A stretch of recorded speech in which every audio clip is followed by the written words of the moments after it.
Good morning 11th class. बेटा, अपनी पिछली वीडियो में हमने सरल आवर्त गति की विस्थापन समीकरण, तो मैंने आपको बताया था कि y is equal to a sine omega t होती है अगर हम कला कुछ नहीं मान रहे हैं, और अगर कला है तो y is equal to a sine omega t plus phi हो जाती है। ठीक है। फिर सरल आवर्त गति का वेग बताया था, u is equal to omega under root a square minus Y square है। और सरल आवर्त गति में त्वरण बताया था, alpha is equal to minus omega square y. और मैंने आपको कहा था कि नेक्स्ट वीडियो में हम समय और विस्थापन के बीच में, समय और वेग के बीच में, समय और त्वरण के बीच में ग्राफ देखेंगे कि किस तरीके का ग्राफ इसमें बनता है। तो सबसे पहले हम समय ले लेते हैं।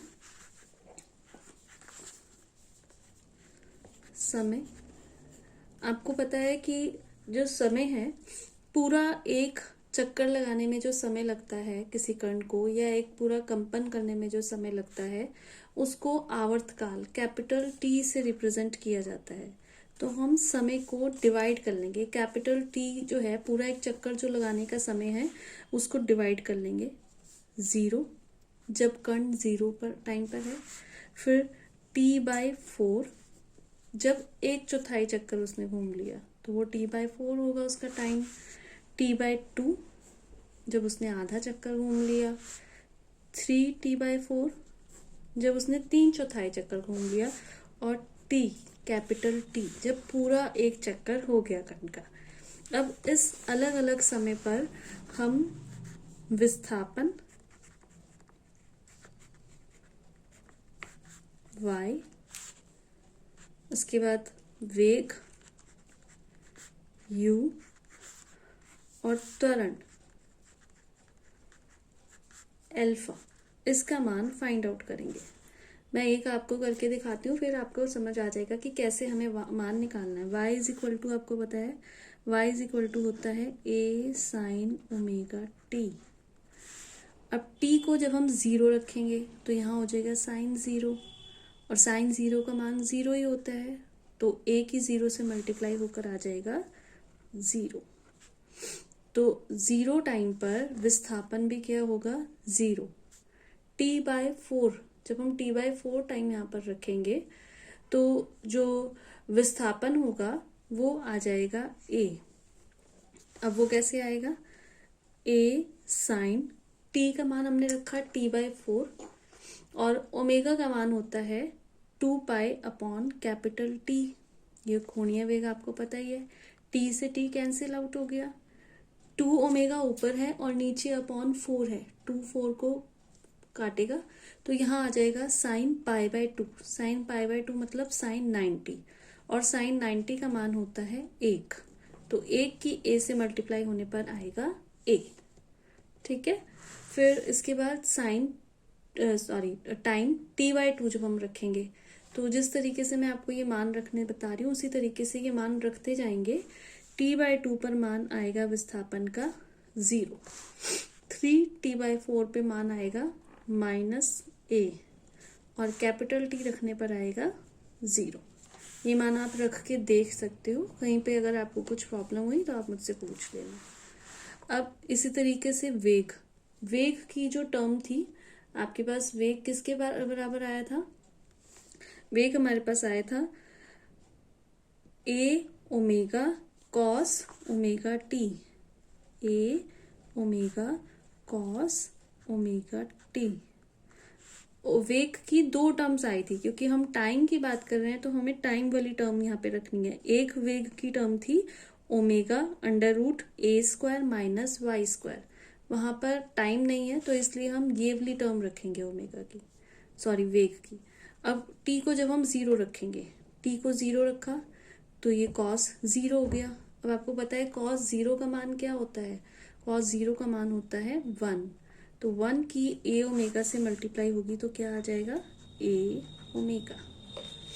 इसके बाद t/4 रखेंगे 0, फिर -a ओमेगा, फिर 0, और फिर a ओमेगा। अब त्वरण, त्वरण का जो हम मान रखेंगे वो रखेंगे minus A omega square sine omega T. यहाँ पर भी त्वरण की भी एक येवली टर्म भी आई थी और त्वरण alpha is equal to minus omega square y भी आया था, पर क्योंकि ओमेगा स्क्वायर वाई में टाइम नहीं है तो इसलिए हम त्वरण की येवली टर्म रखेंगे। अब जब यहाँ पर हमने टी को जीरो रखा, टी को जीरो रखने से साइन जीरो हो गया, येवली टर्म हो गई जीरो। फिर जब हम रखेंगे टी बाय 4 तो आएगा माइनस ए ओमेगा स्क्वायर। फिर जब टी बाय 2 रखेंगे 0, फिर ए ओमेगा स्क्वायर और फिर 0। तो इस तरीके से समय को 0, t by 4, t by 2, 3t by 4 और टी रखने पर हमें विस्थापन, वेग और त्वरण के अलग अलग वैल्यूज हमें पता चल गई। अब हम ग्राफ बनाते हैं। सबसे पहला जो हमारा ग्राफ है वो है विस्थापन और समय के बीच में। सॉरी।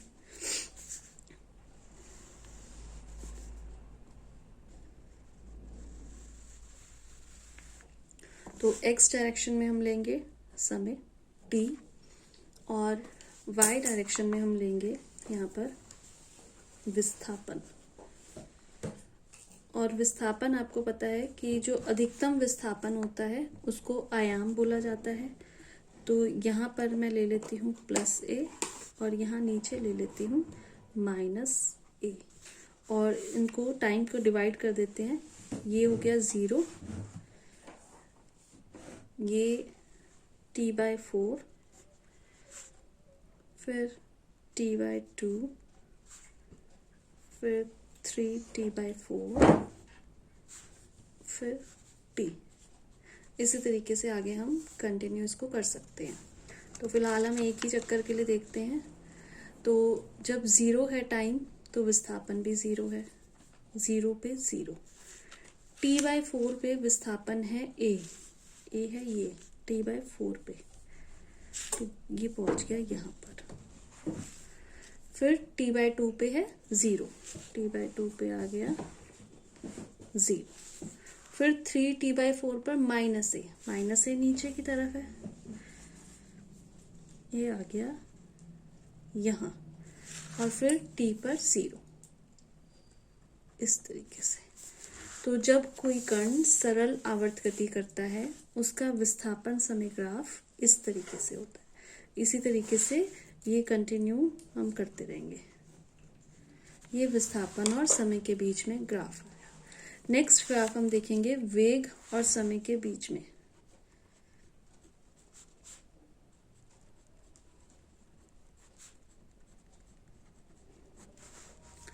तो वेग और समय के लिए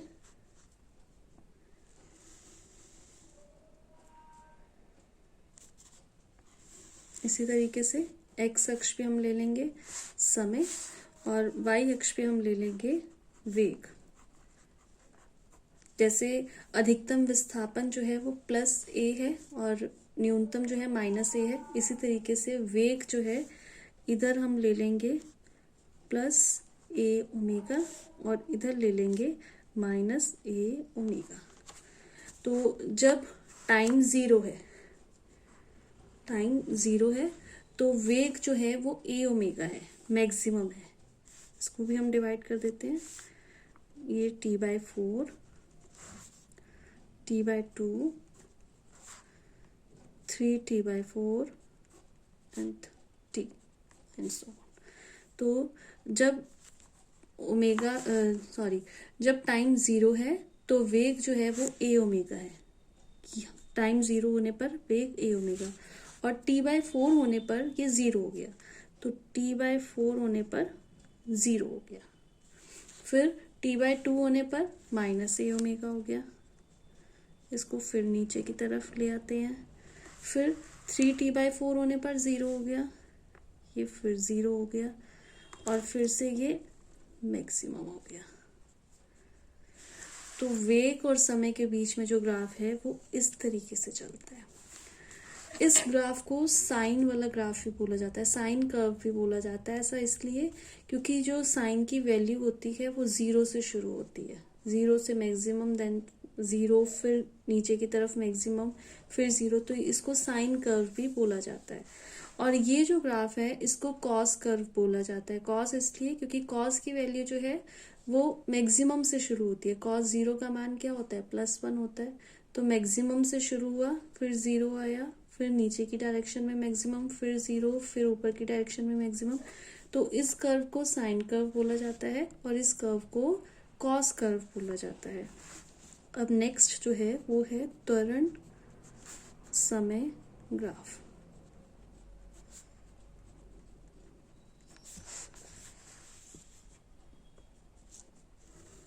तो उसी तरीके से एक्स अक्ष पे हम ले लेंगे टाइम, इसको डिवाइड कर लेते हैं t/4, t/2, 3t/4 and t। और क्योंकि जो हमारा त्वरण है उसकी पहली जो वैल्यू है वो शुरू है -a⍵² से और मैक्सिमम जा रही है a⍵² पे, तो इस तरफ जो प्लस वाली डायरेक्शन है उस तरफ हम ले लेंगे +a⍵² त्वरण के लिए, और नीचे की तरफ ले लेंगे -a⍵²। तो टाइम जीरो है तो त्वरण भी जीरो है, ये हो गया। टाइम t/4 है तो त्वरण है -a⍵²। तो अब की बार जो ग्राफ है वो ऐसे बनेगा। फिर t/2 पे 0, फिर 3t/4 पर a⍵² ऊपर की तरफ, फिर t पर 0। तो ये जो ग्राफ है ये साइन कर्व की तरह ही है, बट ये ऑपोजिट साइन कर्व है। ये जीरो से शुरू हुआ था, विस्थापन समय ग्राफ वाला जो था ये जीरो से शुरू होकर पहले ऊपर पॉजिटिव वाली डायरेक्शन में मैक्सिमम पॉइंट पे गया था। ये भी जीरो से शुरू हुआ पर ये पहले नेगेटिव वाली डायरेक्शन पे मैक्सिमम पॉइंट पर गया। तो ये सरल आवर्त गति करते हुए किसी कण का विस्थापन समय ग्राफ, वेग समय ग्राफ और त्वरण समय ग्राफ। अब नेक्स्ट टॉपिक है सरल आवर्त गति करते हुए पिंड की स्थितिज ऊर्जा, गतिज ऊर्जा और संपूर्ण ऊर्जा। पोटेंशियल एनर्जी, पोटेंशियल एनर्जी मतलब स्थितिज ऊर्जा, काइनेटिक एनर्जी, काइनेटिक एनर्जी मतलब गतिज ऊर्जा, एंड टोटल एनर्जी, संपूर्ण ऊर्जा जो है किसमें, ऑफ अ बॉडी, एक ऐसी बॉडी की जो क्या कर रही है, जो सिंपल हार्मोनिक मोशन कर रही है, सरल आवर्त गति कर रही है। तो अब सरल आवर्त गति में कौन कौन सी ऊर्जाएं होती हैं। आपको पता है कि जब कोई सरल आवर्त गति करता हुआ पिंड दोलन करता है, मतलब कंपन करता है, जैसे आप घड़ी का पेंडुलम देख लीजिए, या फिर सुई, जो सिलाई मशीन है उसकी सुई देख लें, या कोई झूला जो स्विंग होता है उसको देख लें, तो जब वो दोलन करता है तो उस पर एक प्रत्यानयन बल कार्य करता है। मैंने आपको प्रत्यानयन बल के बारे में बताया था पिछली वीडियो में। और ये प्रत्यानयन बल क्या करता है, ये पिंड को उसकी साम्य स्थिति में वापस लाने का प्रयास करता है। मतलब अगर वस्तु इधर जा रही है तो अगर वस्तु को इधर हम विस्थापित करते हैं तो प्रत्यानयन बल इस साइड लगेगा, ये इसको इधर लाने का प्रयास करेगा। अगर हम वस्तु को इधर विस्थापित करते हैं तो प्रत्यानयन बल इधर लगेगा, ये इसको इधर वापस लाने का प्रयास करेगा। तो इस बल के कारण, ये जो प्रत्यानयन बल है, इस बल के कारण पिंड में स्थितिज ऊर्जा होती है। और दूसरा, क्योंकि जो वस्तु है या पिंड है या कण है, क्योंकि वो गतिशील है, गति कर रहा है, तो इसलिए उसमें गतिज ऊर्जाएं भी होती हैं। और इन दोनों ऊर्जाओं को जो होता है वो बोलते हैं टोटल एनर्जी, कुल ऊर्जा। तो प्रत्यानयन बल के कारण पिंड में स्थितिज ऊर्जा होती है, पिंड की गति के कारण उसमें गतिज ऊर्जा होती है, और दोनों के योग को बोला जाता है टोटल एनर्जी। तो सबसे पहले हम स्थितिज ऊर्जा फाइंड आउट करते हैं।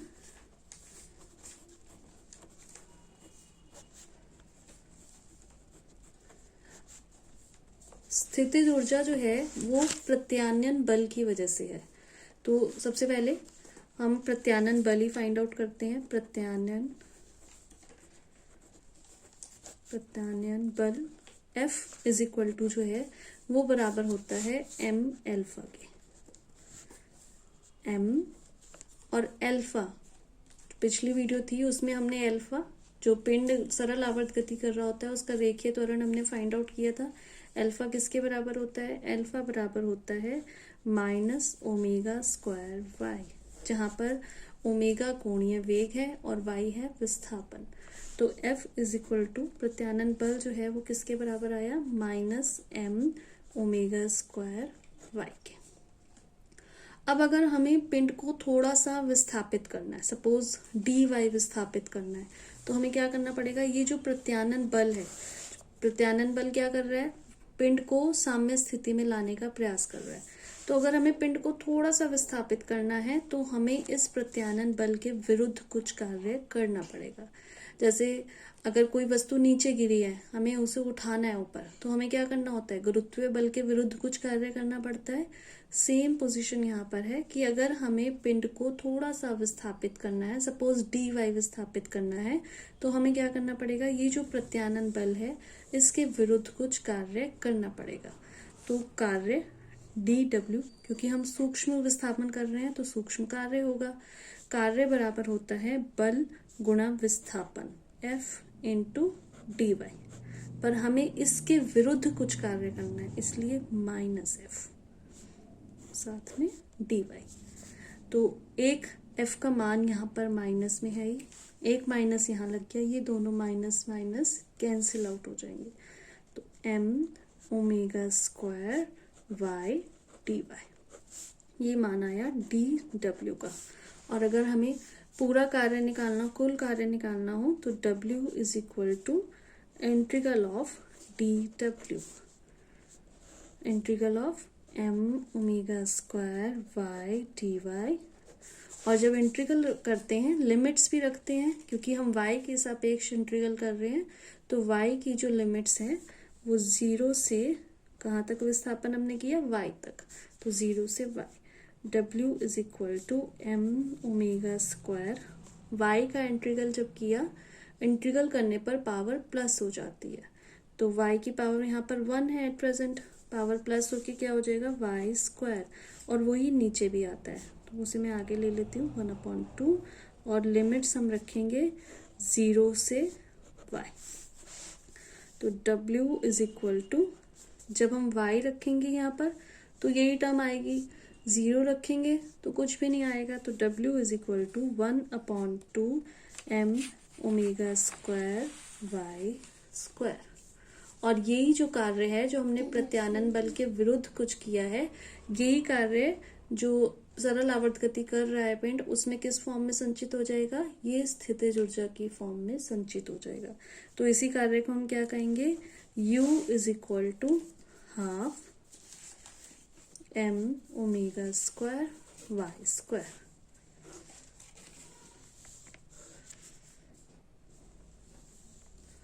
और इस टर्म से हमें ये पता चल रहा है कि जो U है, स्थितिज ऊर्जा है, वो कब बढ़ती है?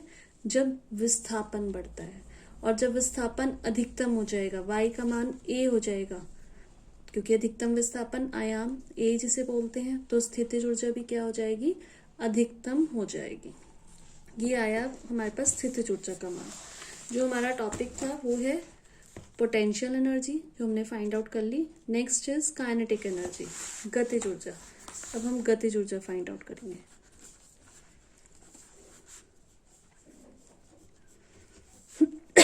गतिज ऊर्जा आपको बताइए कि K इज इक्वल टू होता है हाफ m v स्क्वायर। यहाँ पर हम वेग को U से रिप्रेजेंट करते हैं। U का मान हमने पीछे निकाला ही था कि U इज इक्वल टू जो था वो था omega under root a square minus Y square.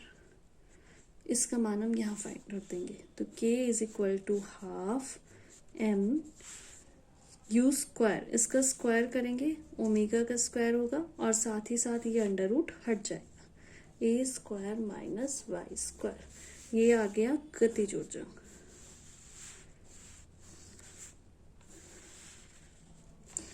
जो स्थितिज ऊर्जा की हमारे पास टर्म आई थी उसमें हमें ये देखने पर पता चल रहा था कि जैसे जैसे विस्थापन बढ़ता है वैसे वैसे स्थितिज ऊर्जा बढ़ती है। और यहाँ देखने पर हमें क्या पता चल रहा है कि जैसे जैसे विस्थापन बढ़ेगा वैसे वैसे गतिज ऊर्जा क्या होगी, वैसे वैसे गतिज ऊर्जा कम होगी। अगर आप देखें, अगर हम अधिकतम विस्थापन की बात करें, अधिकतम विस्थापन मतलब आयाम, y को हमने a रख दिया, ए स्क्वायर यहाँ हो गया, ए स्क्वायर ये, ए स्क्वायर माइनस ए स्क्वायर क्या हो जाएगा, 0 हो जाएगा। तो k का मान भी क्या हो जाएगा, 0 हो जाएगा। और ये आपने देखा भी होगा, जैसे अगर कोई पेंडुलम गति करता है, यहाँ से गति करना शुरू करता है, तो जैसे जैसे उसका विस्थापन बढ़ता है, विस्थापन बढ़ने पर यहाँ हमने क्या देखा कि स्थितिज ऊर्जा बढ़ रही है। तो स्थितिज ऊर्जा जो है वो बढ़ती रहेगी और गतिज ऊर्जा क्या होती है, वो कम होती जाएगी। और इस पॉइंट पर आकर गतिज ऊर्जा जो है अधिकतम पॉइंट पर आके वो 0 हो जाएगी और पोटेंशियल एनर्जी जो है वो क्या हो जाएगी, मैक्सिमम। सेम फिर जैसे जैसे इधर आएंगे, क्योंकि विस्थापन कम हो रहा है, गतिज ऊर्जा बढ़नी शुरू हो जाएगी। इस पॉइंट पर आकर गतिज ऊर्जा बढ़नी शुरू हो जाएगी और पोटेंशियल एनर्जी जो है वो क्या हो जाएगी, वो 0 हो जाएगी। y 0 तो पोटेंशियल एनर्जी भी 0। और फिर जैसे जैसे इधर जाएंगे फिर से क्या होगा, यहाँ के फिर से काइनेटिक एनर्जी 0 और पोटेंशियल एनर्जी मैक्सिमम। ये आपने टॉपिक जो कार्य ऊर्जा शक्ति वाला जो चैप्टर है फर्स्ट बुक में, उसमें यांत्रिक ऊर्जा का संरक्षण, वहां पर आपने ये टॉपिक देखा होगा। तो अब आपको ये क्लियर हो जाएगा कि किस तरीके से काइनेटिक एनर्जी और पोटेंशियल एनर्जी जो है एक दूसरे में रूपांतरित होती हैं, एक दूसरे में ट्रांसफॉर्मेशन होता है उनका। तो नेक्स्ट हमें निकालना है संपूर्ण ऊर्जा। संपूर्ण ऊर्जा जो है वो किसके बराबर होती है, E is equal to U plus K, potential energy plus kinetic energy. Potential energy हमारे पास आई थी half m omega square Y square, और काइनेटिक एनर्जी आई half m omega square A square minus Y square. जब हम ये bracket खोलेंगे, ये वाई स्क्वायर वाली टर्म माइनस की, ये प्लस की, दोनों कैंसिल आउट हो जाएंगे। तो E का मान आएगा half m omega square A square. तो ये है कुल ऊर्जा, जिसमें हम देख रहे हैं कि जो कुल ऊर्जा है इसमें कोई भी समय या टाइम वाली टर्म नहीं है। इट मीन्स संपूर्ण ऊर्जा जो है, जब कोई पिंड सरल आवर्त गति कर रहा हो तो उस पिंड की संपूर्ण ऊर्जा समय से मुक्त होती है। मतलब पिंड की पूरी गति के दौरान उसका मान कांस्टेंट रहता है, कुल ऊर्जा का मान। और इसको हम एक ग्राफ से भी देख सकते हैं। अगर हम एक ग्राफ बनाएं, यहाँ बीच में तो हम ले लें energies, kinetic energies, potential energy और टोटल एनर्जी, और यहाँ पर हम ले लें विस्थापन, इधर हम ले लें विस्थापन। ये बीच में 0 पॉइंट है, इधर प्लस ए अधिकतम विस्थापन पॉजिटिव डायरेक्शन में, यहाँ पर नेगेटिव डायरेक्शन में। तो हमने ये देखा कि 0 पॉइंट पे, 0 पर जो पोटेंशियल एनर्जी है, जब विस्थापन 0 है तो पोटेंशियल एनर्जी भी क्या है, 0 है। और जब विस्थापन हम मैक्सिमम कर दें, ए कर दें, तो पोटेंशियल एनर्जी भी क्या हो जाएगी, ए मैक्सिमम हो जाएगी। तो जो पोटेंशियल एनर्जी का ग्राफ आएगा वो तो आएगा ऐसा।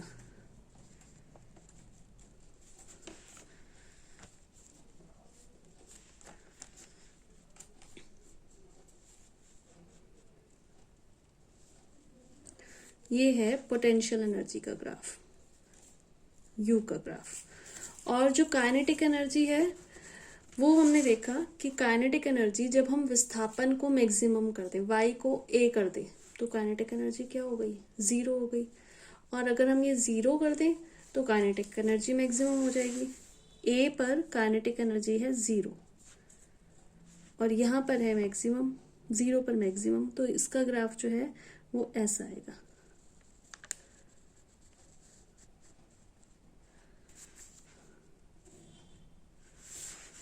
और इन दोनों के योग को क्या बोला जाता है?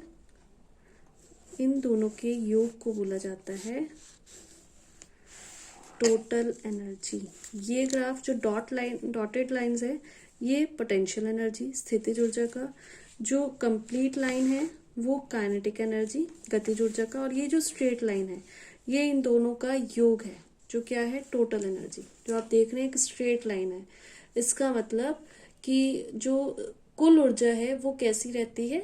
नियत रहती है।